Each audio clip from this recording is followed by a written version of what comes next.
నీ దేశం లేకపోతే నీవిచ్చిన ఆస్తుల్ని లాక్కొని నీ పిల్లల్ని చంపేస్తున్నారు.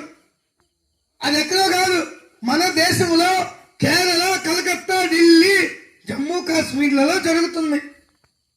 మనం దగ్గరికి రావడానికి ఎంతో సమయం పట్టదు. 2047 వరకే. 2047 తర్వాత నువ్వు ధైర్యంగా లేకపోతే, నీలో జ్ఞానం లేకపోతే, నీ పిల్లవాడు ఎంత ఆస్తులున్నా కూడా సంతోషించడు. నా పిల్లలకి నేను ఆస్తి సంపాదించి ఇస్తున్నాను కదా అని చెప్పి భ్రమలో బతికితే నీ భ్రమలన్నీ కూడా ఆవిరైపోతాయి.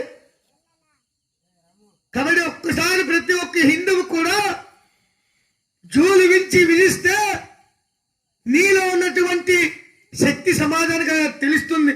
ఆ శక్తి ద్వారా నీ గ్రామాన్ని, నీ దేశాన్ని రక్షించుకో. ఎందుకు సార్ ఈ తల్లప్పంద దేశాన్ని మనం రక్షించలేం కదా అనుకోవచ్చు. అలా అనుకుంటే ఒక కేశవ్ బలిరామ్ హెడ్గేవర్ గారు రాష్ట్రీయ స్వయం సేవక్ సంఘం చెప్పి స్థాపించి ఈవేళ 120 దేశాల్లో సంఘాన్ని స్థాపించగలుగుతారా? 84 సంస్థలు పెట్టగలుగుతారా? ఈవేళ మీ ఊరు వరకు మేము వచ్చి ఇన్ని ఉపన్యాసాలు చెప్పగలుగుతావా? అంతవరకు ఎందుకు? ఆ ఒక్క వ్యక్తి డాక్టర్ జీ గారు అలాగ అనుకుని ఉంటే మీ శ్రీనివాస్ గారు అలా తయారవుతారా? కాబట్టి ఏదైనా మంచి పని ఒక్కరితోనే ప్రారంభమవుతుంది. మనకెందుకులే అని మనకు మనం నిరుత్సాహం పడితే నీ యొక్క ఇంట్లోనే కాదు, నీ మెదడులో కూడా నెగిటివ్ ఎనర్జీ ప్రవేశిస్తుంది. కాబట్టి మనం నెగిటివ్ నుంచి పాజిటివ్కి రావాలి. ధైర్యంతో మనం ముందుకెళ్ళాలి. ఖచ్చితంగా అప్పుడే నీ యొక్క గ్రామము, నీ కుటుంబము, నీ దేశము బాగుపడుతుంది.